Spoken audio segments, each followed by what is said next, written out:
Baik, Assalamualaikum warahmatullahi wabarakatuh. Salam sejahtera untuk kita semua. Alhamdulillah, kita sehat semua, sehat? Ini adik? Nggak ada yang isoman kabur?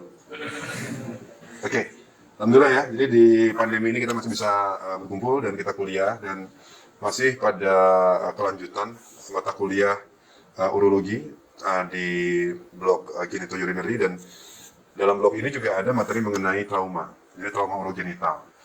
Jadi trauma urogenital ini yang akan kita bahas pada hari ini, kita akan diskusi, saya akan sampaikan, nanti saya akan coba interaksi ya sambil kita ngobrol-ngobrol, mungkin adik-adik udah pada belajar sebelumnya.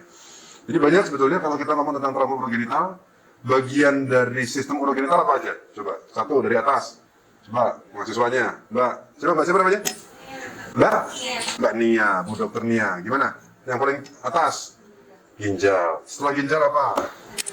Ureter. Yang habis ureter? Buli-buli. Setelah buli-buli kalau pada pria ada apa? Habis itu ada apa? Uretra. Kemudian kalau genitalnya ada apa aja? Organ genitalnya? Coba masnya apa namanya? Mas Tegar. Wah, kalau Tegar, urologi Tegar harus tegar berarti. Apa aja? Genitalnya kalau ada yang pertama ada testis, kemudian ada titik penis, selanjutnya ada otasiferen. Ya itu kan bagian ini bagian testis dan terusannya. Terus apa lagi? Kemudian ada penis. Penis. Dan kemudian itu dibungkus dalam skrotum ya. Jadi intinya penis, testis dalam skrotum, dan juga tadi mulai dari ginjal sampai dengan uretra. Jadi banyak sekali traumanya, walaupun kita kali ini hanya akan ngomong tentang trauma ginjal. Dan mata kuliah ini untuk peserta didik PPDS semester 6 sebetulnya ya. Tujuannya adalah untuk tahu tentang trauma urogenital, jadi kalian akan memahami dan bisa mempelajari berdasarkan literatur-literatur terbaru. Oke, kita nanti akan diskusi, kita akan interaksi, dan sumbernya adalah, salah satunya adalah EAU Guideline dalam bab trauma, kemudian juga AUA Guideline, textbook male genital ureter reconstruction, kemudian Atlas of Uretroplasty, dan Canadian Association Guideline of Male Reconstructed Trauma Urogenital UB Press 2021 ya. Jadi dan di IAWI sendiri kita sudah punya guidelines ya teman-teman semua, jadi bisa dibaca di sana. Nanti kita terakhirnya untuk evaluasi kalian akan diuji melalui mini CX dan juga MCQ. Oke. Di kegawatan di bidang urologi itu ada yang trauma dan ada yang non trauma ya. Yang non trauma kita akan bahas di kuliah yang berbeda. Tapi kalau trauma tadi saya sudah bilang bahwa mulai dari seluruh tratus urogenital itu bisa terkena trauma. Insidensinya berbeda, tapi semuanya bisa kena. Oke? Jadi angka kejadian injury di Indonesia atau motor vehicle accident atau kecelakaan lalu lintas itu sangat tinggi. Bahkan kalau kita lihat ya adik-adik, demam berdarah denggi, DSS sampai meninggal dibanding kecelakaan yang diakibatkan oleh kendaraan bermotor itu banyakkan sepeda motor yang membunuh manusia. Artinya sepeda motor itu lebih berbahaya dibandingkan nyamuk Aedes aegypti. Ya, nih. 36.000 pengendara motor tewas kecelakaan. Ya. 72% mengalami kecelakaan sepeda motor. Siapa yang naik sepeda motor? Nah ini, jangan sampai masakan 72% ya, hati-hati ya. Untung udah pada ini grup banyak duitnya, udah punya mobil semua. Ini lihat yang saya bilang tadi. Di tahun 2015 kematian demam berdarah cuma 1.229, 2014 cuma 907 di Indonesia. Sementara kalau kita lihat yang meninggal setiap tahun, di tahun 2012 36.000, jadi banyakkan motor ya daripada nyamuk ya. Oke, kita lanjut. Ini adalah kondisi lalu lintas kita, makanya di Indonesia banyak sekali kecelakaan. Jadi kalau naik motor jangan ugal-ugalan ya. Langsung paket kan. Jadi jangan ugal-ugalan. Tapi ini yang terjadi sehari-hari. Makanya kalau teman-teman residen mau pada jaga malam pasti ada aja deh. Dan trauma urogenital ada aja. Oke, prinsip penata laksanaan trauma. Semua berawal pada satu yang sama, yaitu prinsip-prinsip yang diajarkan oleh Advanced Trauma Life Support. Di tahun 1-2 tahun yang lalu sudah muncul guidelines yang ke-10, jadi edisi yang ke-10. Kalau waktu banyak di sini yang ikutan ATLS masih 9, edisi 9, sekarang sudah 10. Ada beberapa perbedaan yang itu yang harus kalian juga ikutin perkembangannya. Jadi mulai tetap seperti biasa. Apapun traumanya, ya, trauma akibat kecelakaan kendaraan bermotor, jatuh dari ketinggian, ketabrak ayam satu truk atau ketabrak ayam satu ekor, prinsipnya sama. Kita akan melakukan initial assessment yang isinya adalah airway, breathing, circulation, disability, dan juga exposure. Kemudian kita lakukan resusitasi pada saat itu. Kalau diperlukan kita melakukan adjunct to primary survey, semua pemeriksaan yang dibutuhkan untuk memastikan kestabilan hemodinamik pada saat initial assessment. Apabila stabil baru pindah ke secondary survey. Di mana secondary survey itu prinsipnya adalah pemeriksaan biasa. From head to toe examination, anamnesis, physical examination, dan pemeriksaan penunjang. Anamnesis berdasarkan ampel, pemeriksaan fisik head to toe examination. Dulu malah ada istilah finger in every orifice, baik itu natural atau pathologic. Luka tembus ya harus kita evaluasi, gitu. Ya, prinsipnya seperti ini, tetap sama, nggak ada bedanya. Bedanya kalau misalnya ketabrak ayam satu ekor, dia ditanya, halo siapa namanya? Masih bisa jawab, nama saya Tehar, kan gitu ya, Segar ya. Tapi kalau ditabrak sama ayam satu truk, belum tentu sadar, dia nggak akan jawab. Itu sudah beda primary survey-nya, gitu. Jadi itu perbedaannya, prinsipnya sama, tapi akan dilakukan dengan cara yang lebih cepat kalau dengan traumanya. Jadi pada ATLS 10 ini sudah ada beberapa perubahan. Jadi kalau dulu masuk 2 liter dulu, kemudian baru kristaloid, baru masuk koloid, baru darah. Kalau sekarang cepat 1 liter, kita langsung bisa berpikir tentang pemberian darah, pemberian asam tranexamat, pengatasan dari koagulopati, dan C-spine control berubah menjadi Canadian C-spine rule, dan juga di mana letak traumatik menjadi penting di ATLS 10. Itu juga kalian bisa pelajari lagi. Dan tetap, ini adalah sama, prinsipnya airway, bagaimana Anda memastikan jalan nafas yang lancar. Kenapa sih airway ditaruh di urutan pertama? Ada yang tahu nggak? Coba, yang di belakang coba. Ada yang tahu nggak? Airway kenapa ada di urutan pertama? Boleh angkat tangan dong? Jangan diem aja, udah ngantuk atau gimana? Angkat tangan? Oke. Itu Faris. Berdiri, jangan ambil kelihatan, oke. RW. Berapa menit kira-kira kalau RW tersumbat kemudian meninggal? Bisa dari 2 menit. Iya, itu mana menit. Bahkan di bawah 5 menit udah membunuh. 2-5 menit sudah membunuh orang. Itu makanya RW pertama yang kita perhatikan. Bagaimana kita ngamankan, ada nggak suara nafas tambahan, gargling, snoring, stridor. Bagaimana kita ngatasin, di suction kayak, diambil kayak dengan cross finger maneuver, apakah ada dengan manuver jaw thrust. Yang tidak boleh pada trauma adalah apa? Ya, head tilt ya. Kalau chin lift aja masih boleh, tapi head tilt nggak boleh. Karena curi takutnya apa? Pintar. Nah, gini dong, kan bangga gurunya kalau murid-muridnya pintarnya. Oke, kemudian juga Anda harus tahu tentang bagaimana meresusitasi, misalkan dibutuhkan endotracheal choke atau surgical atau trichotilodotomy, ya kan? Itu penting. Breathing, Anda evaluasi dengan metode look, listen, and feel. Lihat dadanya, dengarkan suara nafasnya, gerak nafasnya sama atau enggak, ada yang tertinggal atau enggak. Kemudian menggunakan auskultasi, kemudian perkusi. Apakah terdengar sonor, hipersonor. Anda harus mampu untuk menentukan apakah ada kelainan pneumotoraks, tension pneumotoraks, open atau close pneumotoraks. Bagaimana cara resusitasinya? Ada sedikit perbedaan antara ATLS 9 dan 10. Ini saya tidak akan banyak membahas ini karena kita ngomong tentang trauma ginjal. Oke, ini Anda akan belajar lagi. Begitu juga sirkulasi, disability, exposure, dan environment. Ini tadi yang saya bilang di airway. Selama Anda curiga ada lesi di atas clavikula, Anda harus amankan dengan cervical collar, ya. Kalau breathing tadi yang saya bilang, kalau perlu juga dengan ambu bag, dengan ventilator, dan juga kalau circulation ini juga penting, Anda harus evaluasi. Apa dulu sih sirkulasi yang perlu dievaluasi coba? Dokter Haji ada nggak? Nah, apa dulu yang pertama kali dievaluasi kalau sirkulasi itu? Nadi, pintar Dokter Haji, ya kan? Kenapa kok nadi dulu? Anda bisa cerita nggak? Kenapa coba? Karena begitu perdarahan banyak, perfusi dibutuhkan tetap ada oksigen, ya kan? Oksigen yang berkurang, yang pertama jantung lakukan adalah memompa lebih cepat supaya oksigen masuk ke jaringan.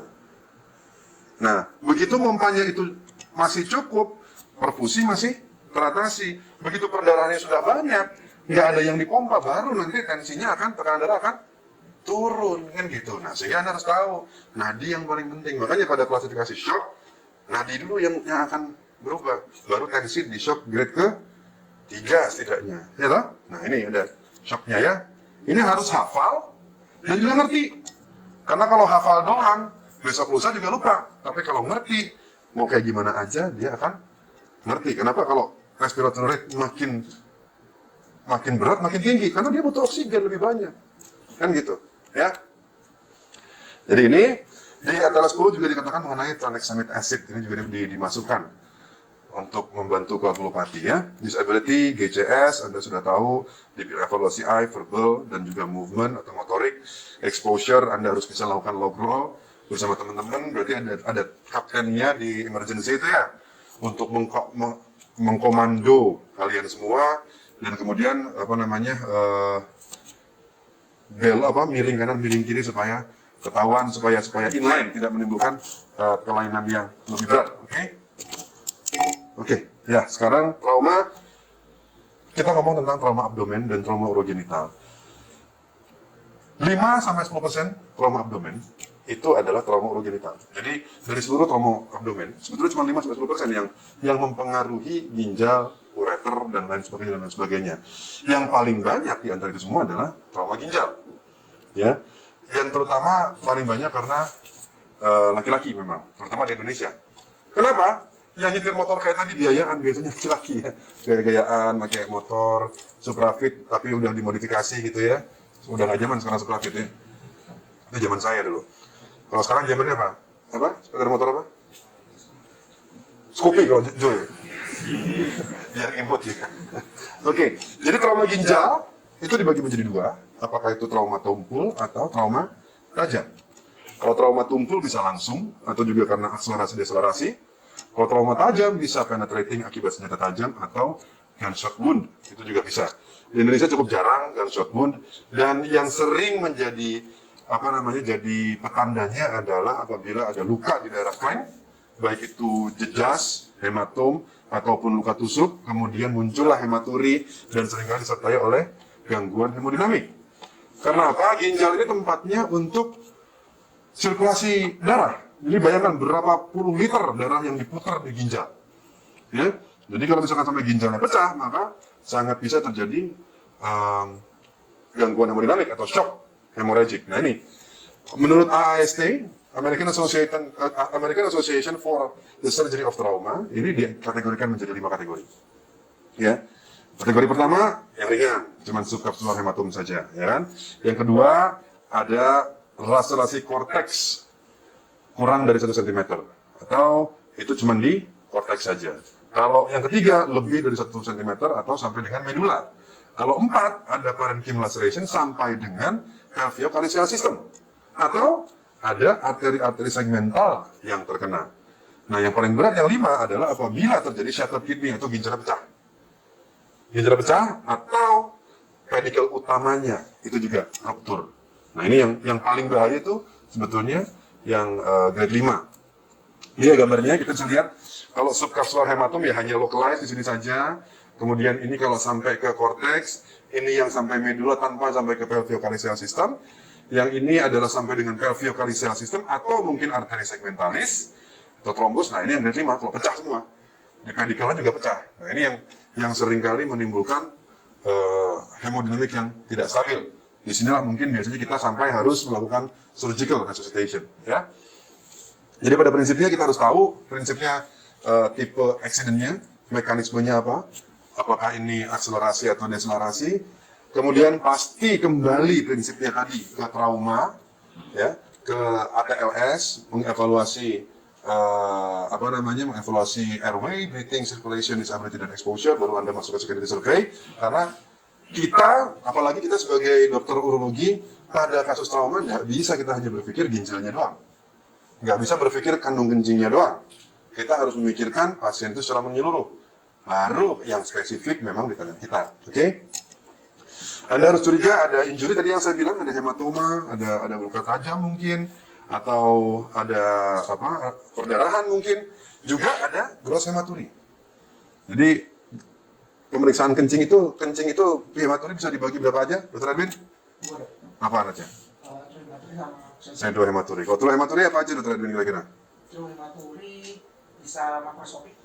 Oke, berdasarkan apa? Visualnya, makro atau mikro. Jadi gross atau mikroskopik, apa lagi?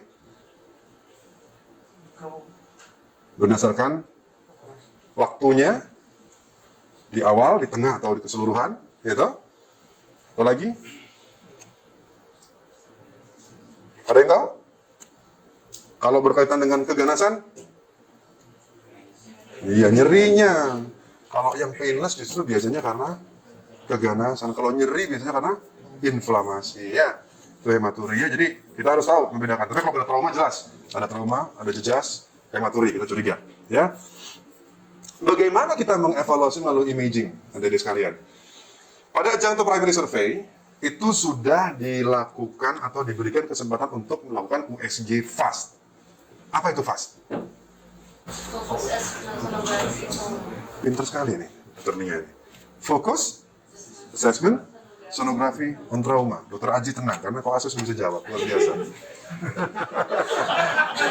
Iya, jadi betul sekali. Jadi itu pada jantung primary survey. Tujuannya apa sih untuk melakukan fast itu? Coba, masnya, mas siapa? Mas Aris, apa? Mario, Mas Aryo. Untuk melihat ada cairan bebas atau tidak. Melihat cairan bebas atau tidak. Cairan bebas pinter-pinter ini ya. Saya bangga menjadi guru kalian. Cairan bebas itu ada di berapa tempat aja? Tahu nggak? Ya, kalau di USG fast itu ada di perihematik, terus ada di perisplin atau perisplin, terus di suprapubic. Luar biasa. Tepuk tangan untuk kita. Nah, jadi itu kita cari. Jadi pas itu tujuannya apakah ada cairan bebas? Kalau cairan bebas, artinya kita curiga ada perdarahan di dalam abdomen kan gitu, ya. Sehingga itu petanda untuk kita tahu ada sesuatu di dalam abdomennya. Kemudian untuk definitifnya apa untuk tahunya? Untuk tahu betul nggak ada trauma ginjal, bahkan untuk tahu gradingnya, itu menggunakan CT scan abdominal dengan kontras. Jangan lupa, kalau ngomong CT scan abdomen harus ngomong 3 fase. Ada fase apa aja? 1, fase arterial, venous, and delay phase. Kita lihat urinnya udah keluar bagaimana, ada ekstravasasi atau enggak. Jadi itu penting. CT scan itu sebaiknya dan seharusnya memang 3 fase. Oke? Kalau misalkan pada kasus-kasus di mana kita membutuhkan surgical resuscitation, tidak sempat CT scan, maka kita bisa melakukan one shot IVU atau one shot IVP. Di mana dilakukannya? Di OK, di kamar operasi. Di pasien sudah siap mau dibius, kalau kriteria normal masukkan double dose. Tujuannya apa sih? Untuk menilai apa sih sebenarnya one shot IVU ini? Yes, untuk menilai ginjal kontralateral. Karena apa? Pada pasien-pasien dengan resusitasi dengan hemodinamik tidak stabil, kita melakukan surgical resuscitation, ada kemungkinan kita harus melakukan nefrektomi. So we have to know, kita harus tahu bagaimana ginjal sebelahnya. Ya, kita bisa mempredik. Aduh, nggak keluar nih kontrasnya. Jangan-jangan habis kita nefrektomi pasiennya malah CKD. Kita harus kasih tahu. Itu kenyataannya. Oke. Jadi ini tadi yang dikatakan oleh Mas Aryo, ini bagus sekali. Ada di fossa hepatika. Ini juga kalau CT scan dia ada hematom di sini. Ini ada ekstravasasi minimal grade 4 gitu. Ini nanti kalau shutter kidney dia akan pecah kelihatan sekali. Oke, recommendation-nya adalah yang pasti pertama menurut EAU guidelines, ini EAU guidelines udah cukup lama. Kita harus mengevaluasi hemodinamik. Karena kunci yang pertama hemodinamik dulu. Hemodinamik. Karena keputusan kita mau ngapain, yang pertama adalah hemodinamik yang kita pikirin, bukan yang lain-lain. Karena begitu ngomong hemodinamik tidak stabil, maka jawaban kita adalah surgical resuscitation. Ketika hemodinamik stabil, ada tempat untuk non-operatif manajemen, ya. Ini juga harus tahu apa riwayat-riwayat pasiennya pernah ada operasi atau enggak sebelumnya, ada kelainan atau enggak. Terus kemudian pastikan apakah ada hematuri atau enggak. Nah ini CT scan multi-phase tadi kan ya, yang saya bilang. Bahkan di EAU guidelines disebutkan. Jadi kalau Anda melakukan CT scan cuma asal CT scan saja, tidak tepat sebetulnya. Ya, di ujian nasional juga ada pasti. Ya, dan Anda juga harus menjelaskan apabila ada pasien dengan hemodinamik tidak stabil, maka Anda harus bisa siap jelaskan kepada pasien, kepada keluarganya terutama. Ada kemungkinan loh, karena nggak stabil, ini life saving. Kita harus angkat ke atas, harus bawa ke kamar operasi untuk menyelamatin nyawanya, karena ginjalnya mungkin rusak berat dan itu bikin perdarahan, maka kita kemungkinan akan mengangkat ginjalnya. Ya, ini juga, jadi kalau misalkan stable wounds, ini masih bisa di monitoring secara ketat ya. Step wound juga bisa non operatif juga. Jadi semakin ke sini dari sekalian teman-teman, penata laksanaan trauma itu bisa jauh lebih mengarah ke non-operative management. Ternyata data-data yang dikumpulkan dari sekian puluh tahun pengalaman kita ngurusin trauma di Amerika, di Eropa, ternyata non-operative management itu outcome-nya lebih bagus daripada kita agresif. Kalau ada sesuatu yang dibutuhkan untuk intervensi, baru kita kerjakan. Yang penting tadi satu, apa kuncinya? Satu kata, hemodinamik. Oke? Ini adalah algoritmenya. Jadi kalau dari atas saja sudah jelas nih, suspek trauma, ya, ginjal. Kemudian yang dipastikan adalah hemodinamiknya. Kalau stabil, nah ini macam-macam. Apakah ada hematuri atau tidak? Kalau misalkan tidak ada hematuri, tapi ada deselerasi, maka kita akan CT scan, ya toh? Kalau CT scan itu kelihatan hasilnya, ada active bleeding atau enggak, ada active atau enggak. Kalau grade 5, maka atau penetrating mungkin diperlukan eksplorasi. Kalau yang lainnya mungkin akan hanya dibutuhkan observasi aja, non-operative management, ya kan? Bisa bed rest, pemberian antibiotik. Kalau kita perlukan adalah pemberian dilakukan repeat CT scan abdomen untuk melihat perkembangan dari mungkin hematomnya atau mungkin terjadi urinoma, ya. Kemudian kalau perlu dilakukan pemasangan DG stent, dan kalau misalkan bleeding terus bisa juga angiography. Ini bisa selective embolization. Kalau semua tindakan konservatif itu gagal, maka barulah. Saya pernah punya pasien setelah trauma ginjal setelah 1 bulan. 2 minggu. Dia udah 2 minggu pulang, minggu ketiga dia kembali lagi dengan active bleeding. Akhirnya terkasih, terbuka. Nefrektomi. Itu. Ya, jadi ujung-ujungnya adalah nefrektomi apabila diperlukan, apabila hemodinamiknya tidak stabil. Jadi itu ceritanya. Memang banyak sekali kembangannya dalam trauma ginjal, karena kira-kira trauma ginjal ini juga bisa menimbulkan komplikasi. Ada komplikasi dini, komplikasi subacute, dan juga kronik, gitu. Ada yang tahu kira-kira bisa bantu saya kalau komplikasi dini dari trauma ginjal apa? Ada bisa bantu? 1. Monggo. Jawab dong. Masa takut?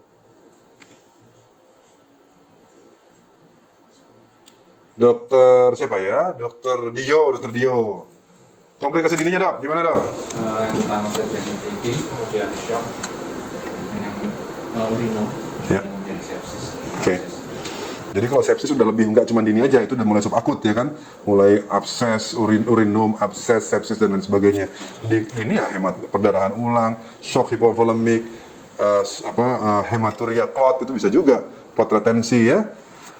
Kalau kerusakan ginjalnya kronik, apa yang bisa diakibatkan? Komplikasi apa yang bisa terjadi?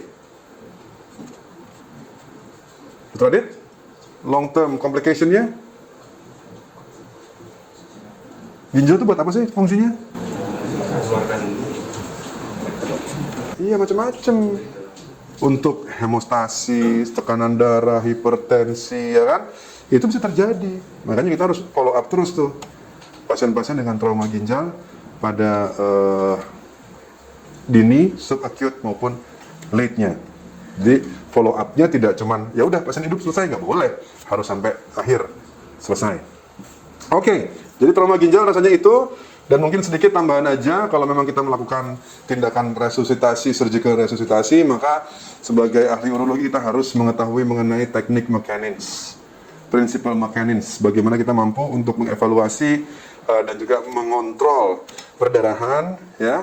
Kita harus masuk lewat mana? Line di bawahnya mesentrika superior supaya kita menghindari darah arteri mesentrika menjadi rusak, patokannya ligamentum trace. Kita buka, cari aorta abdominal dan vena cava, kita clamp dengan bulldog, dengan muscle clamp. Baru setelah perdarahan terkontrol, kita pindah ke white line untuk membuka white line dan mengevaluasi ginjalnya. Kalau masih bagus, kita renografi, kita perbaiki kalikografi, renografi. Kalau memang ginjalnya sudah jelek sekali, baru kita lakukan nefrektomi dari tempat yang tadi kita buka di prosedur mechanics tadi. Oke? Itu tambahannya. Ada pertanyaan atau enggak? Silakan, ada pertanyaan? Boleh? Sebelum kita akhiri kuliah pada hari ini, boleh ada pertanyaan? 1-2 pertanyaan, saya tunggu.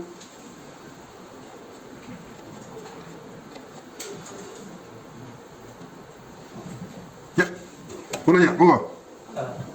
Ya, Ya, gimana? Izin bertanya, untuk pada tata laksana yang ginjal ini apakah ada perbedaan pada pasien dewasa dan pasien anak? Ya. Pertanyaan yang sangat-sangat bagus. Ini sebetulnya ada PR untuk para residen sebetulnya ya, jadi saya harus jawab ya. Ya. Jadi jelas ada perbedaannya. Kenapa pada anak-anak? Karena hemodinamik pada anak-anak sangat fragile. Intinya, kesimpulan akhirnya adalah pada anak-anak kita harus lebih agresif. Akan lebih agresif. Ada riwayat hematuri saja tanpa ada shock. Akibatnya kita curigai ada trauma ginjal, kita harus CT scan. Kita harus pastikan dia aman atau ada sesuatu. Sehingga apabila ada penurunan hemodinamik, kita tahu langsung harus seperti apa. Jadi, hemodinamik pada anak-anak jauh lebih fragile dibanding orang dewasa. Jadi, sekali lagi, kalau orang dewasa kita nunggu ada riwayat shock dan hematuri baru kita lakukan CT scan. Kalau anak-anak ada hematuri aja kita curiga dengan trauma ginjal tanpa perlu nunggu shock, kita CT scan. Dan ketika kita resultasi pula, begitu ada transient hemodinamik, kita nggak coba lagi untuk apa namanya, untuk cairan, bukan. Jadi itu perbedaannya. Kita sifatnya jauh lebih agresif pada anak-anak. Oke? Ada pertanyaan lagi yang lain? Seperti tadi saya mau bertanya untuk urinoma pada awal di grade 4 dan grade 5 itu sebenarnya apa ada tempat untuk kita lakukan ureteral stenting? Iya, ada. Untuk yang awal dong? Ada jelas. Di algoritma tadi udah jelas nih. Resisten ureteral. Oh, Iya. nggak mesti lihat berarti dok dari awal? Nggak harus awal, nggak harus akhir. Intinya kalau kita curiga ada urinoma, apalagi bahkan tindakan-tindakan seperti percutaneous drainage pun bisa dikerjakan. Apapun yang perlu dilakukan untuk mendrainase urinnya. Kita punya 3 kasus yang kita laporkan ya di Malang mengenai high grade renal trauma dengan non-operative management, semuanya kidney preserving, tidak ada yang sampai harus nephrectomy, dan itu adalah grade 5. Jadi itu sangat-sangat bagus, jadi moga-moga bisa kita publikasikan. Oke, ada pertanyaan lagi, Dr. Ahmad? Apa indikasi dan kapan bisa dilakukan selektif embolisasi pada trauma? Sama dengan indikasi-indikasi yang lainnya, seperti kita terjadi pseudo aneurysm, satu, yang pecah. Yang kedua, persistent bleeding, yang itu bukan dari hematuria yang persisten, dan itu bukan dari pedicle atau venalis, dari segmental. Maka itu bisa kita kerjakan seperti selektif embolisasi. Jadi hematuria persisten, bisa karena memang rusak pembuluh darahnya atau terjadi pseudo aneurysm yang pecah. Itu indikasinya. Ya, seperti juga pada PCNA juga begitu kan? Oke, ada lagi yang lain? Ya, dok. Mau tanya apakah ada untuk antibiotik selain untuk trauma ginjal no bleeding pada grade 4 dan 5? Pada grade 4 dan 5 memang diberikan antibiotik. Kalau tidak ada ekstravasasi dari urin, memang itu masih debatable. Ada yang memberikan, ada yang enggak. Kalau saya tergantung. Kita lihat kondisinya. Kalau di grade 1-2 rasanya nggak perlu. Karena memang biasanya traumanya juga bukan trauma ringan. Mungkin antibiotik diperlukan karena yang lain. Karena penyebab infeksi yang lain. Tapi secara gejala nggak perlu. Tapi kalau 4-5 itu mandatory. Ya. Oke? Ada pertanyaan lagi?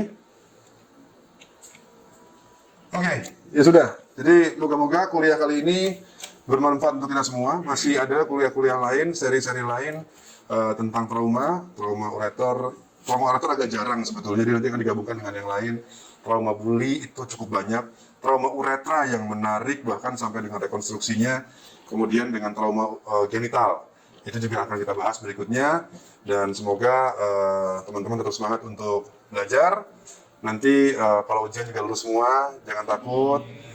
Belajar nggak cuma dari kuliah saya ya. Belajar dari buku ya, dari guidelines, dari textbook, dan lain sebagainya. Karena kuliah dosen itu cuma mengintisarikan aja. Dosen ngasih kuliah itu cuma ngedongengin aja.